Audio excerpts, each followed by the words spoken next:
Dentro de lo que es y lo que vamos a ir viendo, vamos a ver, avancemos. Miren eso. ¿Qué les parece? He cambiado las figuras de la anterior exposición por si acaso. Hemos ido mejorando.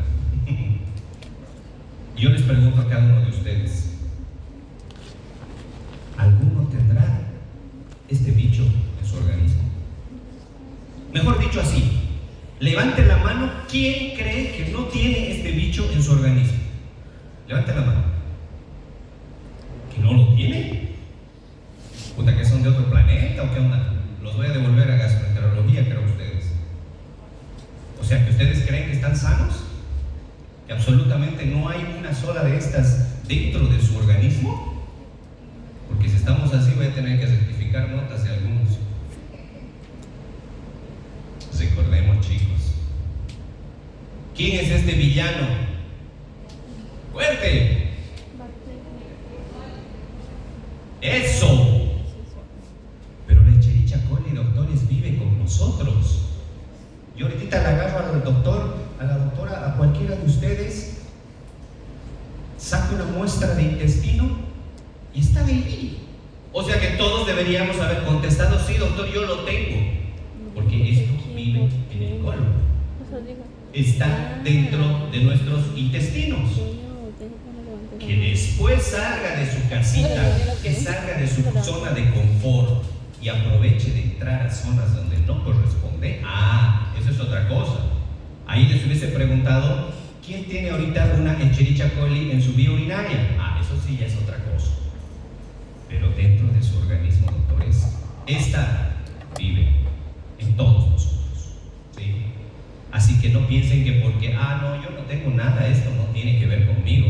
Pues no, porque toditos tenemos desde que nacemos hasta que morimos. Más bien el que no tiene, por eso dije, debería ser de otro planeta.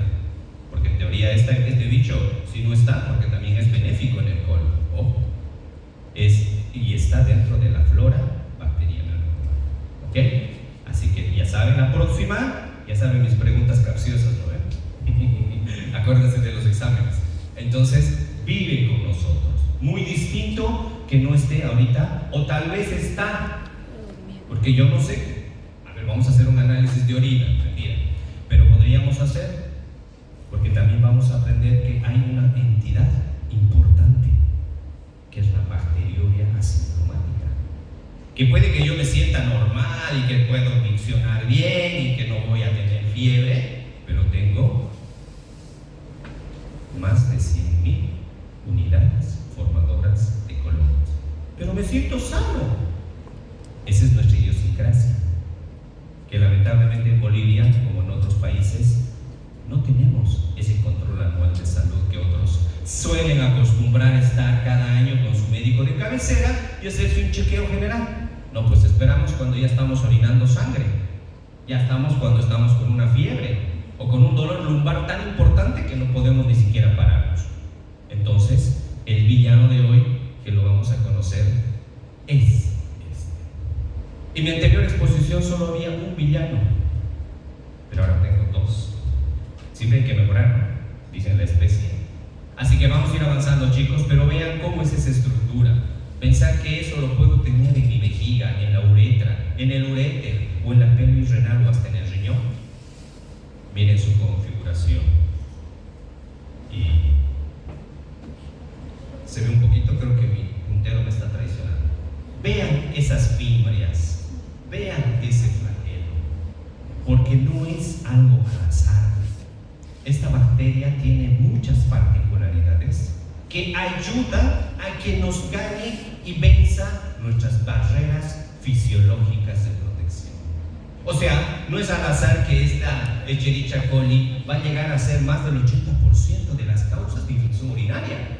No más porque estamos en Bolivia, o no más porque es Latinoamérica, o porque es un país del tercer vías de desarrollo. No, es porque esta bacteria, gracias a esa estructura que estamos conociendo, le facilita el ascenso. Desde cuando entre, como vamos a ver hoy, hasta que va a hacer estragos en un riñón. ¿Ok? Bueno, sigamos. Pero ese es el otro. Encontré otro otro malo de la película. Pero si bien más parece virus, no me van a criticar, es lo único que encontré. Pensemos, pero que es una bacteria. Pero vean, tremendos brazos. Ahorita tenía estudiantes que hacían fisiculturismo, ¿no ven? Igualito la Escherichia coli. En 6 meses que estoy dando nuevamente este curso, a vida al gimnasio, ha sacado músculos. ¿Por qué? Porque nosotros les estamos dando esa libertad de que puede este Escherichia coli mejorar su capacidad agresiva. Este debería ser mi guardaespaldas y nadie me va a golpear en la calle. Pero ¿por qué se está potenciando? Porque lamentablemente está viniendo ya con resistencia a todos los antibióticos que puedan existir. A ver, les hago una pregunta. ¿Alguien se ha preguntado en el tiempo por qué se llama Escherichia coli? A ver, ¿alguien? Y está en sus narices, les diré. Atentos, vean, en sus narices.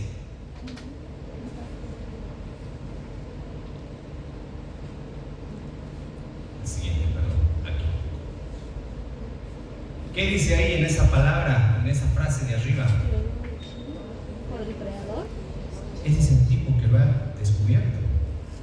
Theodor Escherich, el año 1885. Imagínense desde cuándo ya se sabe que había esta bacteria, pero que ahora en 2025 ya está reforzada, ya viene bien producida, ¿sí?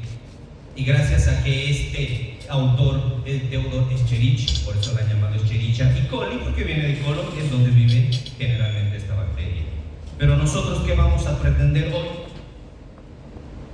Conocer a la potencial, a la Escherichia coli blei. Escherichia coli blei, que hasta alguna vez algún urólogo me mandó para interconsulta entre colegas, porque manejar esta blei, perdón, ya pasó la otra. ¿Qué significa? Beta-lactamasas de espectro extendido. O sea, ya está viniendo con el apellido de qué y quiénes van a ser los nulos, los antibióticos a los que no te va a responder. O sea, directamente el cultivo ya te está diciendo, ¿sabes? Esta es la del modelo 2025 a la que no le vas a poder poner solamente gasolina especial. Le tienes que dar premio, tienes que gastar más, tienes que darle todo lo que tengas, y en especial los carbapenémicos que vamos a hablar hoy día, porque esta blei es la que en la gran parte de pacientes que tengo internados con patologías de base ya están apareciendo. Y esta no te va a responder a nitrofurantoína, no te va a responder a que se compran en la farmacia norfloxacino, ciprofloxacino y todo lo que se les venga a la mente. Ya directamente viene, ¿por qué? Porque puede presentar solo sensibilidad a los carbapenémicos que vamos a hablar. ¿Pero qué queremos hoy? Pasar de acá a allá. ¿Y gracias a qué le vamos a dar ese tremendo golpe a esa bacteria que al menos por ahora está potenciada? Con la elección del mejor antibiótico que tengamos. Porque la infección urinaria es igual a o se cura con antibióticos en la mayor parte. Que existan medidas generales que coadyuven para el manejo de las infecciones recurrentes, como el arándano, la temanosa, son otra cosa. Pero no puedes ir a matar o a pelear con un antibiótico si no tienes, una bacteria si no tienes un antibiótico. Eso sí, métanse a la cabeza. ¿Ok? Muy bien, sigamos. Entonces nosotros lo que vamos a pretender hoy día, ¿qué va a ser? Dar a conocer obviamente la importancia, las nuevas definiciones, la nueva clasificación, tanto la fisiopatología y lo que yo quiero que aprendan hoy, y en particular de aquí se vayan sabiendo cómo interpretar un examen general de orina.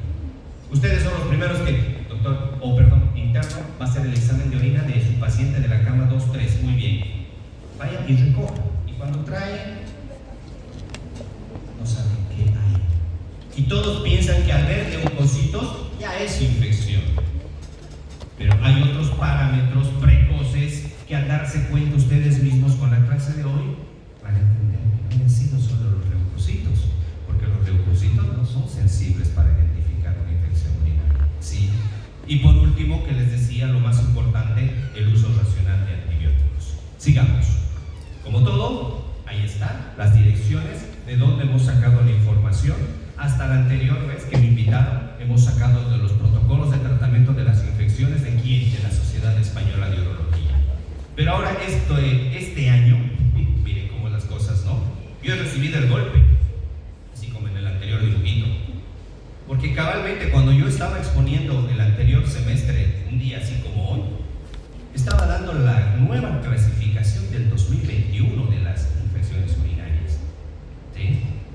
Pero a lo que yo seguramente estaba exponiendo, los, llamemos expertos, que se los presento, la escuela europea, las guías europeas estaban ya en impresión, la nueva clasificación que la van a conocer, que es más sencilla gracias a Dios, porque cuando les daba la anterior vez esta, era bien complicada. Ya no hay alta y baja, doctores. Si bien ahora es nuestro tema didáctico, académico, no lo voy a negar, es la más sencilla. Pero tenemos que conocer también, cuando ustedes se vuelvan al Brasil, váyanse al Perú, que hay estudiantes de otros lugares, pero les siguen enseñando en Bolivia alta y baja. No, se usa para clasificar al tipo de paciente, para ver la sintomatología. Pero otra cosa es lo que en las guías se están publicando, lo que ha cambiado y hoy vamos a conocer. Y les decía en particular esta otra, porque este año, en abril del 2025, no sé si está aquí, sí, ha cambiado otra vez esa clasificación. Pero gracias a Dios, les decía, de una forma mucho más sencilla, porque la que le di el anterior semestre era más complicada. Más bien se ha facilitado la vida. Vamos a seguir, pero no se preocupen, vamos a encontrar. Sigamos. Definición. Miren, allá. No tengo puntero, pero bueno, vamos a simular. Todo lo que vaya la bacteria, hablemos en este caso de Escherichia coli, porque es la más en cantidad epidemiológicamente hablando en porcentaje, que va a ascender por la uretra y llegar a la vejiga. Entonces, ¿qué dice el protocolo de la escuela europea? No, de la española.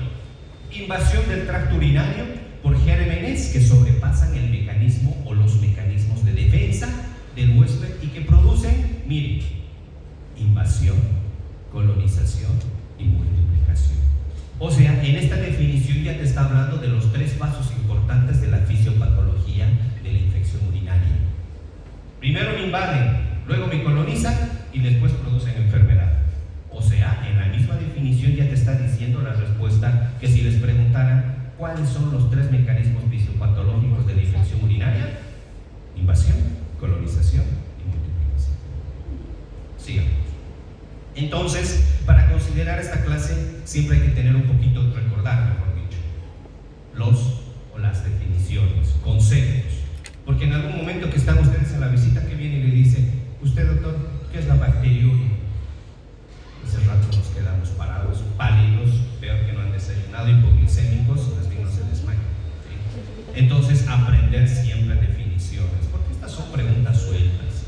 De hecho, cuando ya estén en el internado, no es un lugar donde, ojo, van a llegar a que vuelvan a aprender. Empiezan a demostrar lo que ya saben, por si acaso, ¿sí? Bueno, bacteriuria, primer punto. Presencia de bacterias en orina que en condiciones normales no deberían estar allá, ¿sí? O sea, en lugares donde debería ser aséptico, como la vejiga que vimos en la anterior diapositiva, ahora sí existe. ¿Ok? Número 2. Pero esta bacteriuria, ¿a partir de cuánto debería ser significativa? Lo que otros llaman clínicamente significativa. Cuando supera los o las 100.000 unidades formadoras de colonias. O sea que si yo veo 50.000, si veo 20.000, quizás no llegue a ser una bacteriuria significativa que pueda producir manifestaciones clínicas. ¿Ok? Muy bien. Piuria. Presencia de leucocitos en orina, más de 10 por ml de campo en una muestra no fija, o sea, al azar.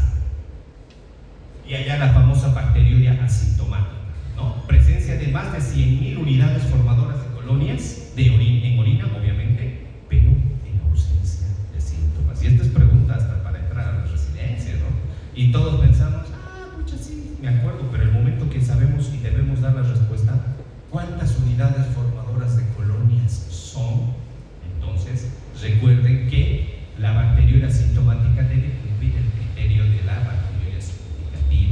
más de 100,000 unidades formadoras. Ese es un criterio de exclusión, por si acaso. ¿Okay? Ahora, una bacteriuria asintomática es lo mismo, la presencia de esas 100,000 unidades, pero que ahora sí ya no va a ser asintomática, ya va a llegar con el componente clínico, o sea, ya va a dar manifestaciones, y a esto se lo ha llamado el síndrome miccional, que no son más que ese conjunto de síntomas relacionados a la patología urinaria. ¿Okay? Pero con la siguiente que quiero que se les quede grabado. Doctor, tengo un paciente que otra vez se está internando. ¿Se acuerda que estaba hace un mes? ¿Y por qué ha vuelto? No sé, dice que otra vez está con disuria. Ah, caramba. Hacemos análisis, vemos todo, porque a veces el paciente dice, pero doctor, yo estaba internado hace 2 meses y ahora estoy con lo mismo. Te juzgan como si tú fueras el culpable de no haber hecho un buen o adecuado tratamiento. Entonces, tenemos que conocer justamente esta diapositiva. La infección urinaria recurrente. La infección urinaria recurrente, jóvenes, que también un poquito más adelante lo vamos a detallar. Primero hay que saber a quién se considera o a quiénes se consideran o encajan dentro de esa definición. A todo paciente que presenta una infección urinaria en 3 episodios durante el año, ¿sí? O sea, ya te está dando plazo, o 2 en los últimos 6 meses, ¿sí? O sea, que no es ese paciente que viene pues porque 1 o 2 veces al año le ha dado y ya no más, doctor, es recurrente. Tiene que encajar muchas definiciones o el paciente en estas definiciones para considerar recién un problema. Entonces, recordemos, infección urinaria recurrente, todo paciente que al menos tenga 3 episodios al año o 2 episodios en los últimos 6 meses. Diré, ¿ok? Pero dentro de la variedad de recurrencia hay que hablar de 2 caminos que se abren. ¿Será de tipo recaída o será de tipo reinfección? ¿Por qué es importante saber estos caminos? Porque por ahí este paciente viene como reclamo y se queja y te viene un proceso hasta legal y no sabemos porque ella estuvo internada y ahora te quiere juzgar porque lo has hecho mal y resulta que era una reinfección. O sea, ¿dónde yo he tenido la culpa? Me explico. Para que se llame recaída, ¿qué debe cumplir este paciente?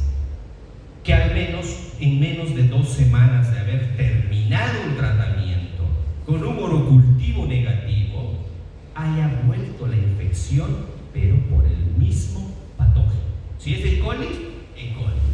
Ahí puedo hablar de recaída, ahí pensaré en mecanismos de resistencia, pensaré en algo que deba ser parte del protocolo de investigación de un hito recurrente. Tal vez hay atrás un cálculo renal, no lo sé. Tiene que haber un justificativo. ¿Por qué en tan corto tiempo el mismo germen tuvo que haber vuelto?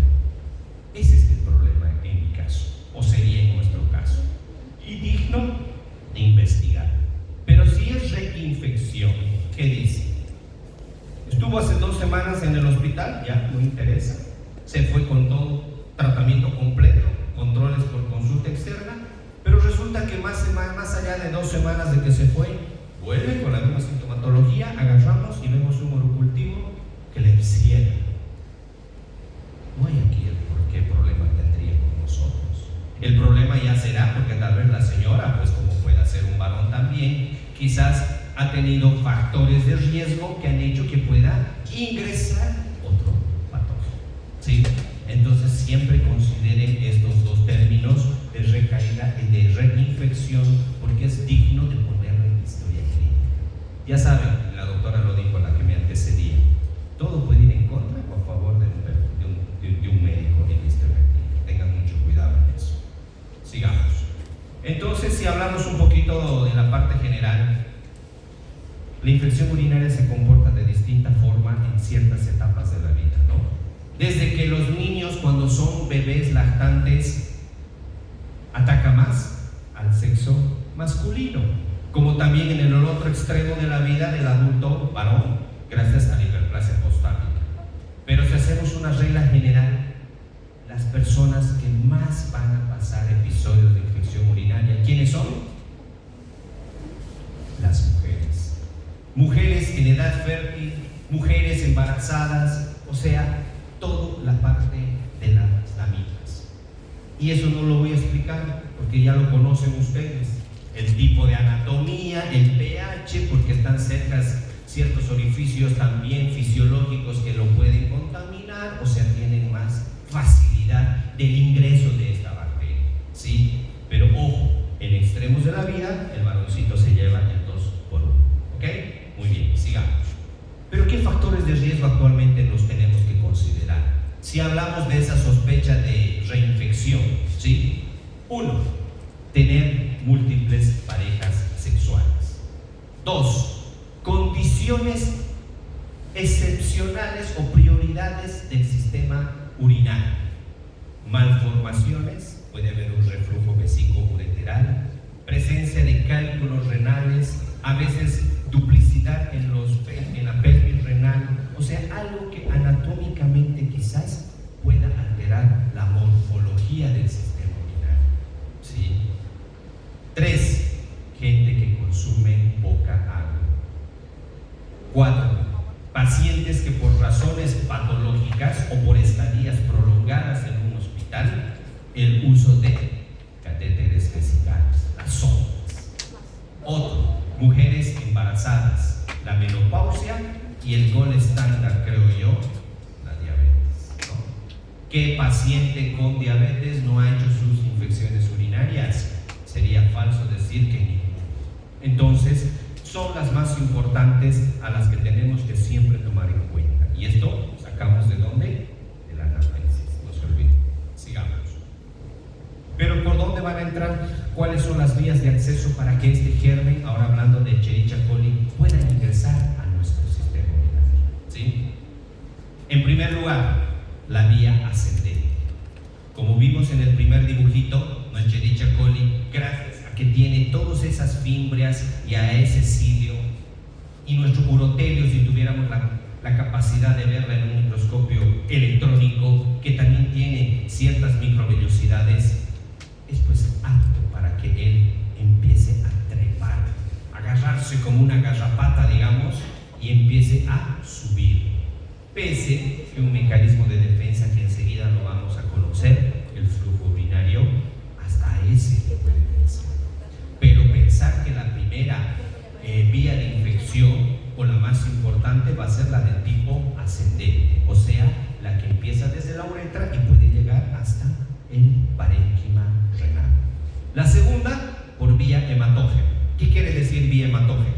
No sé, está con un absceso, una peritonitis, o sea, un lugar donde haya un proceso infeccioso y que paralelamente por vía hematógena llegue hacia vía urinaria. ¿Sí? Cuadro similar que ocurre en la tercera posibilidad por el sistema linfático. Como sabemos, igual, por cada arteria, por cada vena, también hay un vaso linfático, ¿no es cierto? Entonces también hay un riesgo de que pueda llegar por la vía linfática. Si resumimos, la más importante, la del tipo ascendente, en segundo lugar la hematógena y en tercer lugar la linfática. Muy bien. Hablemos un poquito de la vía ascendente, que es la más común. Si daríamos un porcentaje, creo que el 90% son las que van a ser parte de un cuadro infeccioso urinario. Si vemos acá en este dibujo, no tengo el puntero, ¿sí? Vemos en el primer círculo de toda la vía o de la parte del recto, todas esas Escherichia coli que les decía que viven en el colon, van a migrar. No solamente pueden contaminar también la vía vaginal en las mujeres, sino también en la parte anterior de la uretra, y estas van a empezar a hacer un ascenso. Por esa razón es que las mujeres, como está aquí en la diapositiva, tienen más riesgo de contraer una infección urinaria. ¿Por qué? Porque ¿cuánto mide una uretra de las damitas? 4 centímetros, ¿no? A los 18 promedio de un varón que tiene, entonces el germen no tiene más que atravesar un pequeño tramo para llegar a ¿dónde? A la vejiga, donde ya llegamos y empieza la infección. Entonces las mujeres, gracias a que tienen una uretra corta, siempre va a haber una contaminación cercana, perivulvar o perirectal, facilitan el ingreso de esta bacteria. O sea, por esa facilidad anatómica es la vía ascendente la más común, ¿sí? Pero la otra, la vía hematógena, que generalmente está en pacientes con algún grado de inmunosupresión, pacientes que tienen bacteremias. ¿Qué es la bacteremia? Bueno, ya las bacterias de cualquier foco infeccioso pasaron a vía hematógena. Y la sangre pues tiene el derecho de llevar a donde le pegue la gana, ¿no? Entonces va a llegar igual a perfundir el riñón y por ende va a producir una infección también renal. De hecho, en este caso de la vía hematógena, casi la mayor parte ya no es Escherichia coli. ¿Quién aparece acá? Los Staphylococcus aureus. Porque aquí ya no necesita valerse el Escherichia coli para treparse por el urotelio. Aquí directamente pasa hacia la circulación sanguínea y se deja transportar cualquiera de las bacterias. Y si pensamos un poquito, ¿quiénes abundan o quiénes se complican siempre las bacteremias? Los estafilococos. Estafilococos que no solo van a traer un dolor de cabeza con la infección, sino con la posibilidad de hacer abscesos renales. Por eso que todo paciente séptico, foco pulmonar, foco lo que quieran, donde sea, y está empezando a tener piuria en su examen general de orina, pensemos que puede ser un estafilo y probablemente quizás esté empezando a hacer un absceso renal. ¿Ok? Muy bien. Pero la tercera, la vía linfática, no es más que por un tipo de reflujo. ¿Qué es lo que pasa? Empieza a haber mayor reflujo linfático, mayor presión vesical y por la vía linfática va a sacar para enviar a vía urinaria. Es la menos común, pero tienen que saber que existen esas tres probabilidades. Bien, este es el cuadro que les decía que era un poco más complejo cuando se hablaba de ITU alta y de ITU baja, que de hecho vamos a seguir manejándola porque es la que nos han enseñado y es la más fácil para poder hacer una historia clínica. Pero eso no significa que no tengamos que conocer esta clasificación que le había dado la anterior charla, que era en esa guía europea del año 2021, ¿sí? Donde la clasificaba como ITU no complicada, ITU complicada, la ITU recurrente y la asociada a catéteres. Si bien no necesariamente es difícil de entender, pero había criterios para decir, bien, el paciente llegó con infección o síntomas urinarios, perfecto, pero ahora ¿cómo lo voy a clasificar? Ya no debería yo poner alta y baja en mi diagnóstico, debería poner si es complicada o no complicada. Entonces ahí tenía que buscar este cuadro que está al lado, bueno, la parte del lado derecho para ustedes, donde si el paciente cumplía estos criterios, encajaba, por ejemplo, hablemos de la no complicada. Todo paciente que haya tenido una infección esporádica o recurrente, no importa, pero no te clasificaba ya el nivel anatómico.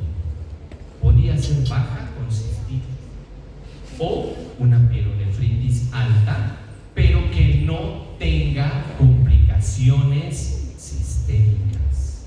O sea, ya te confundía, pero si no es complicada, pero está en una pielonefritis, ¿será que es no complicada? Porque todo el tiempo nos han enseñado que la ITU, cuando ya es alta, normalmente o generalmente, se suele complicar.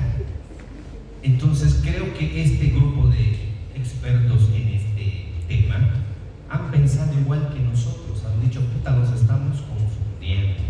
Yo creo que si bien no todos son urólogos, especialistas, internistas o lo que sea, pues tenemos que ver la forma de que en vez de ayudarles, no los compliquemos y más bien tengan problemas en el momento del tratamiento.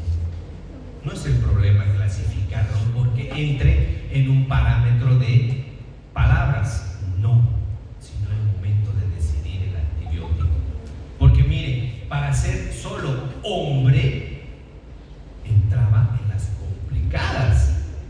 Y uno dice, puta, pero doctor, yo soy hombre, ¿y qué onda? ¿Por qué yo tendría que ser de hecho de entradita una ITU complicada? Volvemos atrás.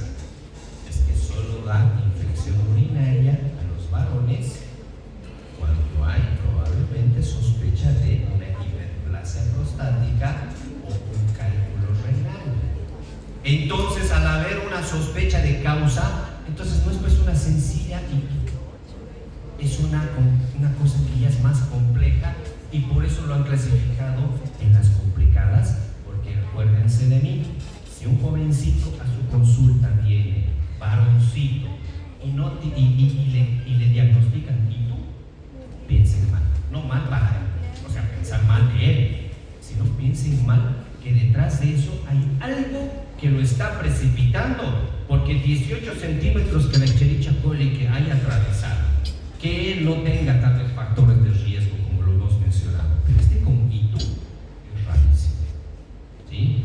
Hasta quisiera exagerar, por ahí justo le hacen sus pruebas de control, ¡pum!, VIH. Entonces consideremos que entonces era lógico poner solo por ser varón en el grupo de ITUs complicadas, por todo lo que les menciono. Y así te lo decía la guía, te lo explicaba uno tras otro. Mujeres embarazadas obviamente no pueden tener una infección urinaria. De hecho, ¿cuál es el riesgo que ustedes ya han llevado a ginecología? ¿Qué pasa cuando hay una mujer con ITU? ¿Qué pasa con la bolsa? ¿Qué pasa con el bebé? Ya está, menos un punto, ¿no, toditos? Tiene el riesgo de que haga ruptura prematura de membranas. Entonces, la Escherichia coli también es malo para la paciente gestante por esos riesgos.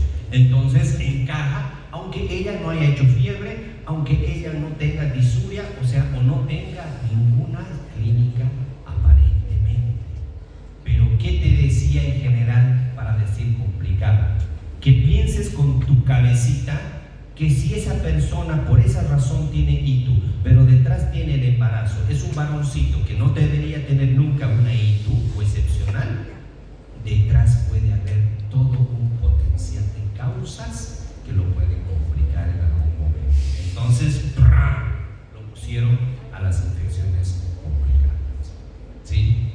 Me dejo entender, ¿no? Que miren cómo si bien se lo explica bonito para que entiendan, pero al mismo tiempo que tu cabecita te la hace retorcer ahí en tu cerebro.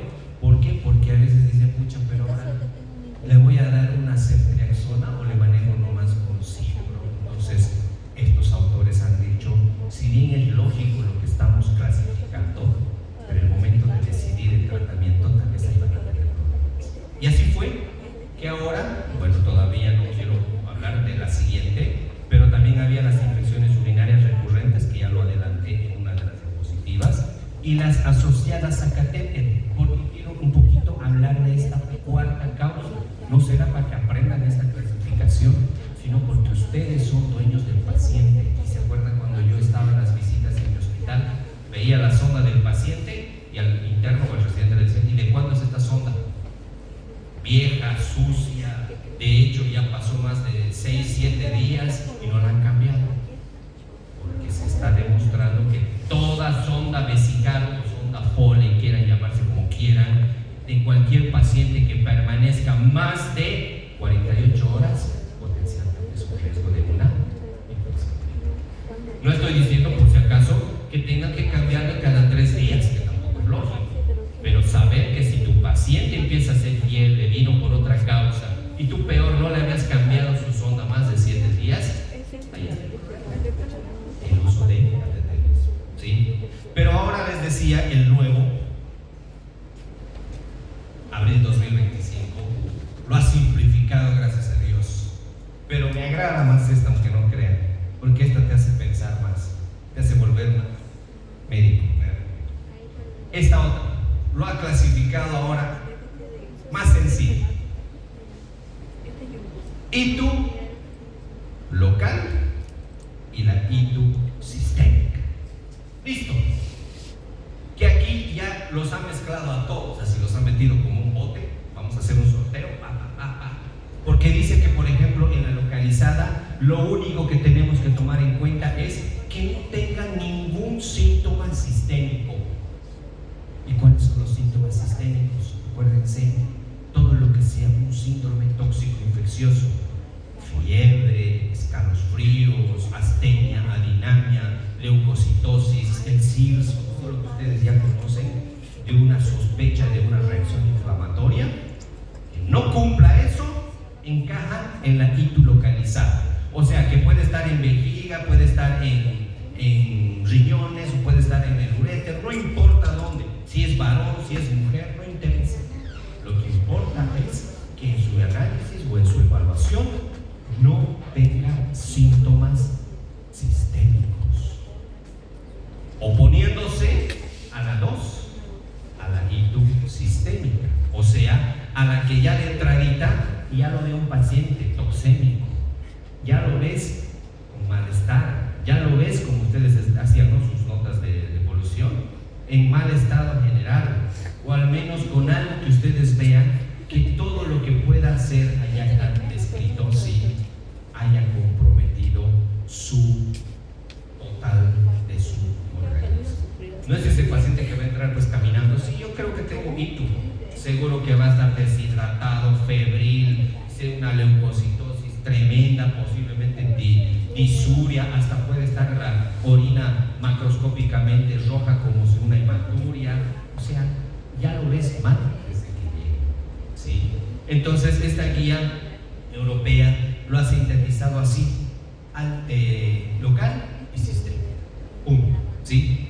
Pero bueno, esto es una parte para sus conocimientos, doctores, porque al hospital donde vayan van a seguir con la de siempre, la alta y baja, ¿no? Volvemos atrás un poquito, pero saben que a mí me gusta darles lo bonito más. Alta y baja, porque no hay más donde partir, que es un límite anatómico. ¿Dónde? Donde el uréter desemboca, ¿en dónde? En la vejiga, en la unión urétero-vesical. Si la infección respeta ese nivel para abajo, y tú bajo, ¿sí?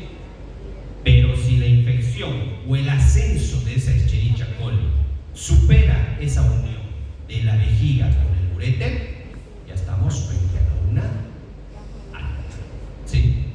O sea, que todos los síntomas que pueda ser de la parte baja, que ya los vamos a mencionar, más o menos yo lo he asemejado a esto, a la localizada. Si tuviera que comparar y decir, para que no se olviden con la nueva clasificación, más o menos la local es la ITU baja y la sistémica la ITU alta. ¿Por qué? Porque la ITU alta siempre va a tener ya compromiso del parénquima renal. De hecho, al haber ya compromiso del parénquima renal, facilito puede pasar a vía hematógena y complicarse, tener que diseminarse.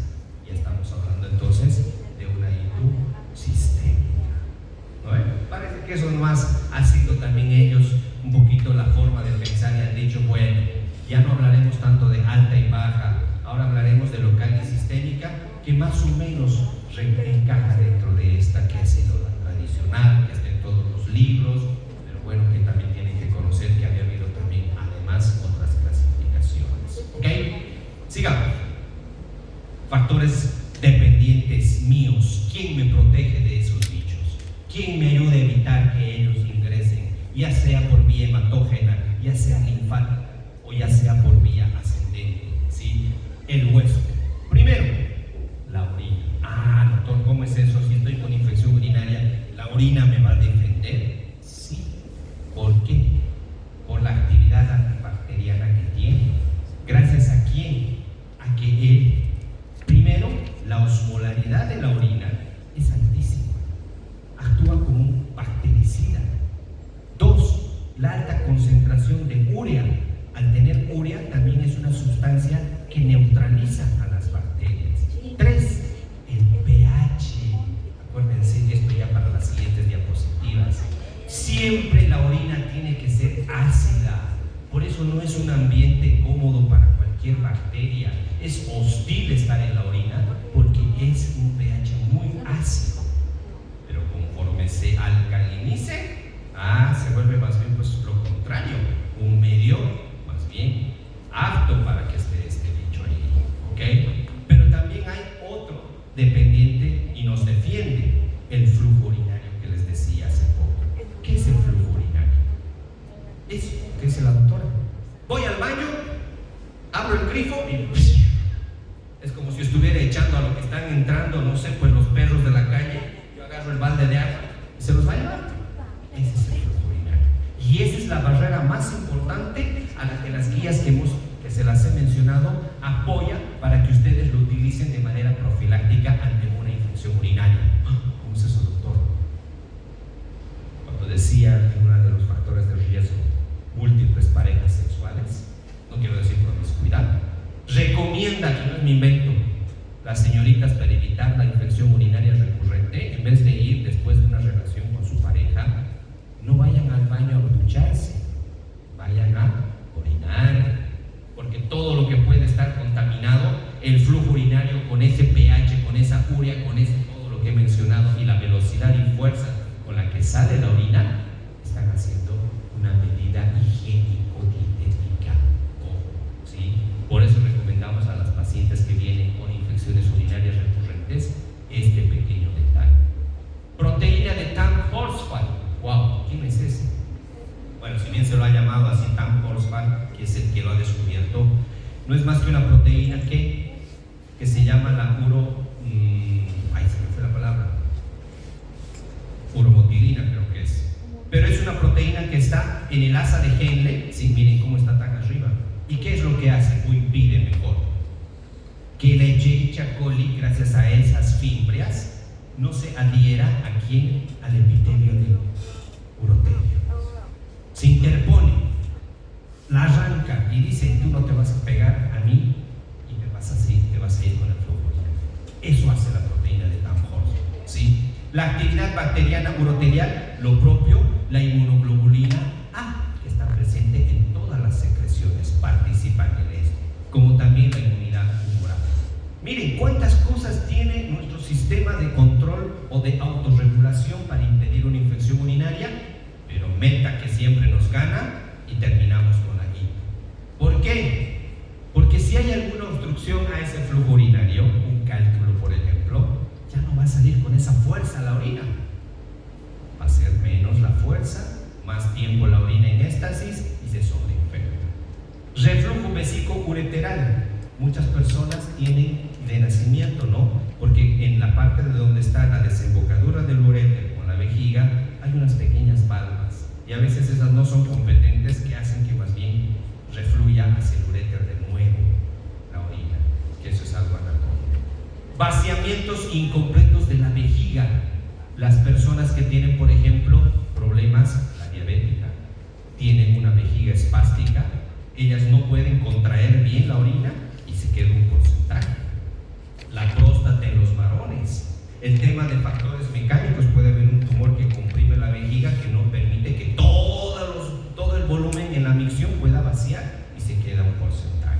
Entonces, otro factor que ayuda a que todos estos sean vencidos.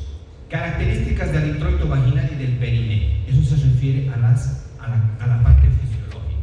Si baja también el pH de la vagina porque tiene una infección, facilita también que la infección urinaria aparezca. Si hay alguna infección, por ahí una EDA, una diarrea en la mujercita, lo va a contaminar. Glucosuria, miren cómo lo pone ya aquí la glucosuria. Directamente te está diciendo: este es diabético, porque ¿cuánto? No debería haber glucosa en orina. Al menos si sobrepasa ya el umbral de 180 miligramos de cilitro en sangre, ya empieza a aparecer glucosa en orina. Entonces ya te está diciendo: este es diabético, cuidado. Y si ustedes encuentran glucosa en orina y él no sabía que tenía diabetes, ya les abre un camino para investigar si murió diabetes, ¿ok?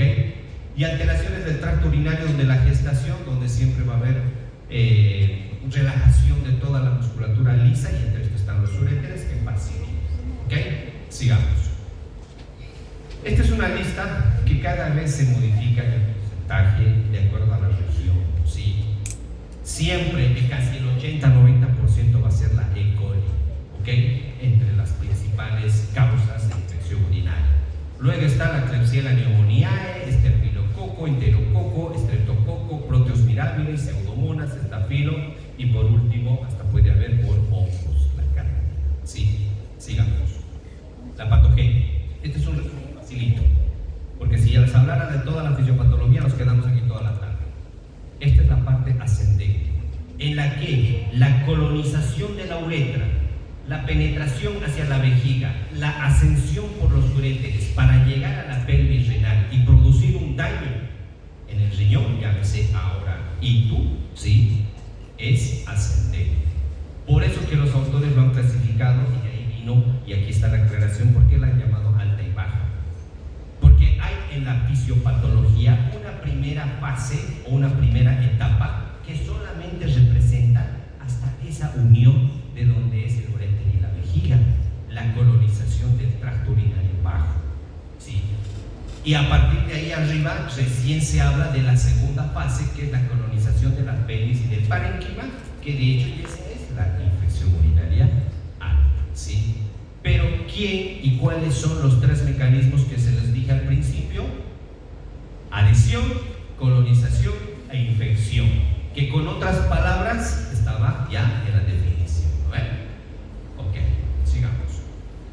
Y tu baja, todo ese síndrome miccional, disuria, polaquiuria, no poliuria, cuidado, ya les he explicado la diferencia, aquí es polaquiuria, urgencia miccional, o sea, todos los síntomas urinarios bajos, ¿sí?, que pueda el paciente manifestar casi a las 48 horas de haber iniciado la colonización. Ahora me dicen, y un día me preguntaron, doctor, ¿y en la alta? ¿Qué pasa en la alta? Directo a la fiebre y no viene con disuria, no viene con polaquiuria, no. Ahí hay que aclarar lo siguiente, y esto es en relación al tiempo. Una ictus alta no empieza como ictus alta directo, cuidado, como creen algunos, o sea, que de hecho ya está en pelvis renal sin haber sentido disuria, sin haber sentido polaquiuria, urgencia adicional, no. Tiene que haber pasado una cantidad de días que este paciente tal vez con tomar agua, con irse a la farmacia, con alguna hierbita, qué sé yo, quiso controlar lo que al principio, y toda infección empieza por baja, ojo, no hay directo a la alta. Que haya sido imprudente y haya permitido que quede o llegue hasta la alta, eso es otra cosa. Si yo dijera, para que entiendan, esto es la complicación de no haber controlado a tiempo una infección urinaria baja, ¿sí? O sea, ese paciente que no ha ido a hacer un tratamiento oportuno.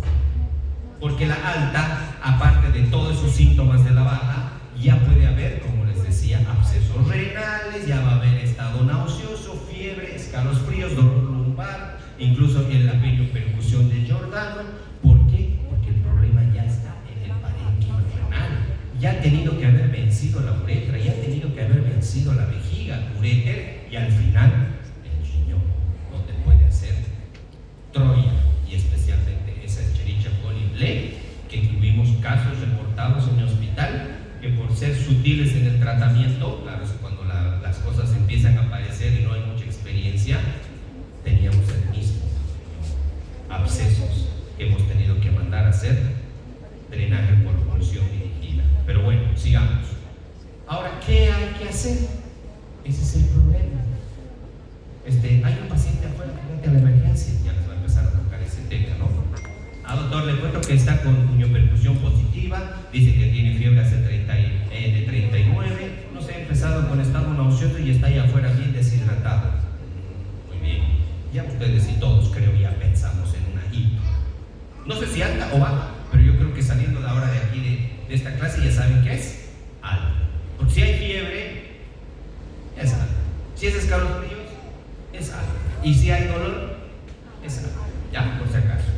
Entonces, ¿qué es lo que tengo que pedir? En la emergencia no se pide pues todo un protocolo, a veces veo, puta, le han pedido hasta, no sé, pues, kriptonita en orina. No, lo básico, chicos, no se acostumbren a buscar lo que quieran y a ver qué sale, es lo peor que hacemos.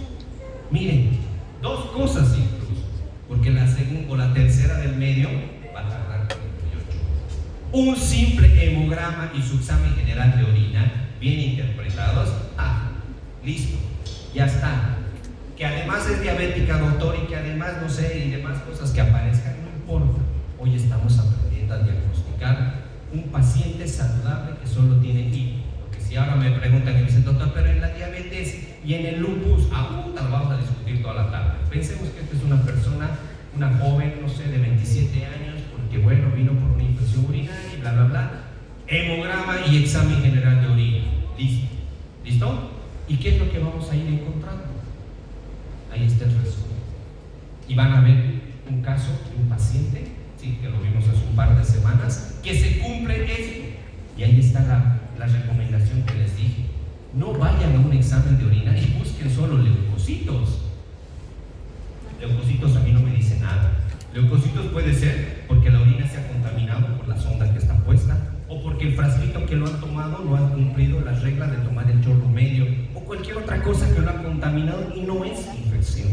Las mismas bacterias lo propio. Tener cuidado con eso. Pero en estos parámetros precoces, yo me ayudo mucho del pH y la densidad. Porque ahorita yo me pregunto, ¿cuánto está su pH? Cuando hay sospecha de hito, pero todavía leucos bien, todo bien. Doctor, ya está 7. Muy bien. Y a veces es así jugársela. Pedir urocultivo. Pero doctor, pero no tiene síntomas, doctor, pero no. Pedir urocultivo. Que esté empezando la infección no significa que ahorita tenga que manifestarse todo. Sale el urocultivo y ahí la blea. No digo que sea esto de una blea, esta es de cualquier infección urinaria, cuidado, ¿sí? Entonces, si ustedes ven que el pH tiene más de 6 o 6 para arriba, primer signo de alarma que probablemente esa orina, que debería ser ácida, ya les he dicho también, se está alcalinizando porque seguro hay ahí una bacteria. Cuidado. La densidad, que otra cosa que nadie le da bola, lo mismo. Densidad 1020 o más ya es premonitorio de infección urinaria. ¿Sí? Que nadie se fija en eso, pero bueno, ustedes ahora ya no. Los leucocitos que dice que sí deberían estar, sí, de 8 a 10 por ml en la orina, está bien, pero tiene muchos sesgos, por si acaso. ¿Ya? Y la bacteriura, eso ya lo vamos a ver con el urocultivo. Pero resumido, si hay piuria, nitritos o cristales y halinos, cualquiera, uno de cada o de los 3, si es peor, es una infección urinaria. Ahora vamos a ver el caso de un paciente y véanlo. A ver, olvídense del aspecto, olor, color y no sé qué cositas. ¿Qué tal está ese pH? ¿Cumple la regla de acá de 6 o más? Sí. Sí, entonces este pH ya es sugestivo de... Muy bien. ¿Qué dice después? Densidad. Muy bien. ¿Cuánto está la densidad? ¿Elevada o igual o normal? Entonces, segundo parámetro, que esta orina está con sospecha de hito. Muy bien, sigamos. Nitritos. Doctores, los nitritos, por más que todo el resto esté bien y diga positivo, aquí en la China o en cualquier país, es una infección urinaria. Porque los nitratos, para que se formen o conviertan a nitritos, tiene que haber una enzima que solo lo dan esas bacterias. O sea, no es nomás la presencia porque al azar. No, ya es sinónimo. O sea, que si todo el resto estuviera normal y aparecen nitritos positivos, esa es una hito. Y esta mañana nos pasó un caso. Solo nitritos, doctor. Entonces no le pedí ayer el urocultivo. Uy, me lo comía mi residente. Después que les he explicado igualito esto. Entonces ustedes vean nitritos, pidan urocultivo. ¿Sí? ¿Y qué más? Para a ver un poquito refrescar. Los leucocitos, miren, es insignificante. Cumple también la regla de más de 10 por campo, de 8 a 10, pero no es importante. Ni tampoco la cantidad de bacterias, porque puede ser eso contaminación de frasco, lo que sea. Pero acuérdense que pH, densidad, nitritos y hasta leucocitos quizás ya es premonitorio de infección urinaria. ¿Listo? Ahora, aquí no lo tengo, porque esto es un ejemplo de la vida real. Pero si aparece igual piocitos, no pues. Piocito es un glóbulo blanco que ha muerto, o sea, es una infección. ¿Ok? Entonces, esta señora, con estos criterios, nos fuimos al cultivo, que enseguida lo vamos a ver. Pero antes, ¿cómo se interpreta un cultivo? Dependerá de, ojo, y esa es otra cosa que discutimos también en las visitas, dependerá cómo lo he tomado. Le han tomado por el chorro tomado estando con sonda vesical o era por punción vesical, que eso, bueno, no lo hacemos en mi servicio cuando tienen que hacer con una aguja fina y sacar directo, no lo hacemos. Pero muchas veces todo lo consideramos pensando que es el criterio del chorro medio. ¿Qué es el chorro medio? Cuando al paciente se le dice va a orinar un poquito afuera y recién acerca el frasco y lo retira antes que termine, ¿no? Ese es el chorro medio, que tiene su lógica. Al lavar, puede que sea solo contaminación de la uretra, bueno, de la parte del meato urinario y no sé ni tú, pero por eso se permite que orine primero hacia el inodoro y recién se acerca, y lo propio, al terminar de orinar se le dice que lo retire, porque también puede el goteo jalar bacterias que son de la piel y no tiene nada que ver con la infección urinaria. Por eso es útil el chorro medio, cuidado, ¿sí? O sea que eso es tarea de ustedes, porque nosotros no les vamos a decir vayan y tomen el chorro medio para mañana su ego. Listo, ustedes ya verán qué hacen, no por si acaso, pero ahora ya saben, señora, cuando vaya al baño, ¿no ven? Bien tiernos son ustedes los primeros días, por favor disculpe, y se presentan bien humildes. Al último va a orinar aquí. El paciente, claro, se calma. Pero bueno, ustedes ya saben, chorro medio, te explican. Si ustedes lo explican, chicos, muchas cosas van. Así que ya saben, chorro medio. Pero si lo han tomado en A y el resultado que ya está en curso de ese chorro medio tiene que superar las 100.000 unidades tomadoras de color, ¿sí? Pero si ha sido tomado por un cateterismo vesical, esto también aclaremos. No es pues con esa sonda vieja de 5 días atrás, esa te va a salir con todo un zoológico. Tiene que ser con una sonda nueva. Y si ha tomado nueva, yo puedo tener otros parámetros un poco más apretos, entre 10.000 a 50.000, ¿sí? Entonces ya puede haber esa diferencia, pero bueno, todos confiamos y lamentablemente no le damos importancia, en fin. Pero quiero que vean lo siguiente. Ahí está la fortificada, la que tomó mucha fuerza esta última temporada y con la que estamos peleando en los hospitales, la famosa PLE. Es esa señora que estaba en la anterior diapositiva de su examen general de orina y que salió su urocultivo. Miren, leucocitos apenas de, ¿cómo dicen? De 8 a 10, cualquiera diría, va a salir una infección cualquiera, superficial, suave. Pero miren, no se confíen por eso. Salió, dice, unidades formadoras de colonia 100.000. ¡Wow! Ya es un criterio. 2. El germen identificado, Escherichia coli. Pero aquí es lo que muchos no leen, doctores, porque esto no lo ponen, eso es lo malo. Bueno, no sé si será tema de protocolo, de los bioquímicos, los que hacen esto. Nunca lo ponen a la palabra PLE al lado del Escherichia coli. Lo ponen abajito como comentario, como que solo lee, es coli, dale cotrimoxazol. Y así me han mandado algunos pacientes. Pero yo digo, puta, seguro se le ha descuidado ver que más abajito decía bacteria productora de beta-lactamasas de espectro extendido. Eso significa, ¿vale? O sea que esta bacteria ya es resistente a todos los beta-lactámicos. Y si hablamos de beta-lactámicos, pues un montón de grupos de antibióticos. O sea, ya estamos hablando que esta no va a ceder más que con, ahí faltaba, me lo comí, con carbapenémicos. Si aparece PLE, tenemos que utilizar imipené, mero. Excepcional, dice abajito, nitrofurantoína, que todavía es sensible. Pero en todo caso, ¿qué significa eso, doctor? Que esta bacteria no se puede manejar en casa. Esta bacteria, si tú no la erradicas, te va a hacer el absceso renal. Y si tú no le vas a completar los 10 días de tratamiento, va a haber una posible recurrencia. Y la recurrencia ya va a venir con sospecha de un absceso renal. O sea, ya estamos empezando mal. Esto, por ejemplo, por lo menos aquí dice sensibles, que yo los he puesto en amarillo, 3. Esta última temporada en mi hospital, donde dice sensibilidad, ni uno. Ya, perdón que use la palabra, muchas horas decía sensible al de arriba, porque no tengo con qué defenderlo ya. La vieja confiable, colistin estamos usando, ya a ciegas, pero ya hasta el imipené, o sea, los carbapenémicos están empezando a hacer resistencia. O sea que si ustedes ven en algún urocultivo la próxima que diga esa palabrita PLE, doctores, no lo manden a su casa, que se tiene que internar, porque va a volver y sí se va a complicar. Peor si es diabético, renal o cualquier patología de base. ¿Okay? Entonces, ya estamos acabando, jóvenes, no se duerman.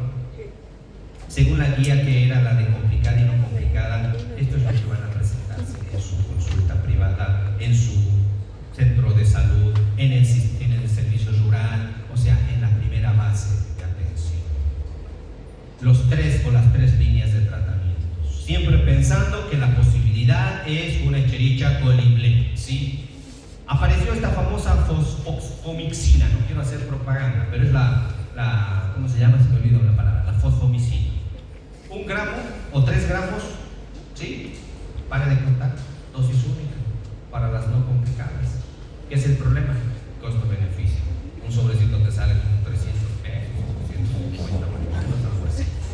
Ojo, puede usar la nitrofurantoína o la de declaración prolongada. Como alternativa, el cefadroxilo, pero si el patrón de resistencia a E. coli es más del 20 o menos del 20%, miren el cotrimoxazol, y en hombres sí o sí el cotri. O sea, son tratamientos todavía sencillos, que no necesariamente se van a complicar, pero consideren siempre ese cuadrito.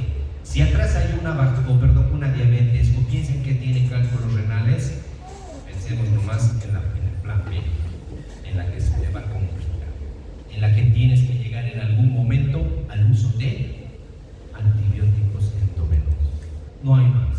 Ahorita es difícil que les diga si ustedes van a aplicar, si va a ser el imipenem, vamos a utilizar de acuerdo al filtrado glomerular, sería complicar la vida. Pero ¿qué se queda aquí en la cabecita? De que si ustedes ya saben que ese paciente tiene riesgo potencial de complicaciones, no lo despachen, internenlo, estudienlo y arranquen tratamientos endovenosos. A diferencia del otro que ya saben que más o menos como es una ITU no complicada, como si se comportara como una ITU baja, que en 5 días con tratamiento vía oral se resuelve. Eso es lo que quiero que aprendan hoy. Y que un ego no es necesariamente ver leucocitos, sino desde el pH ya te puedes dar cuenta que está haciendo una infección urinaria. Y hasta digno de que apuesten, doctor, su pH está alcalinizando. Le he pedido un urocultivo. Hagan eso y van a ver que van a tener la razón. Así, queridos chicos, no sé si hay alguna pregunta.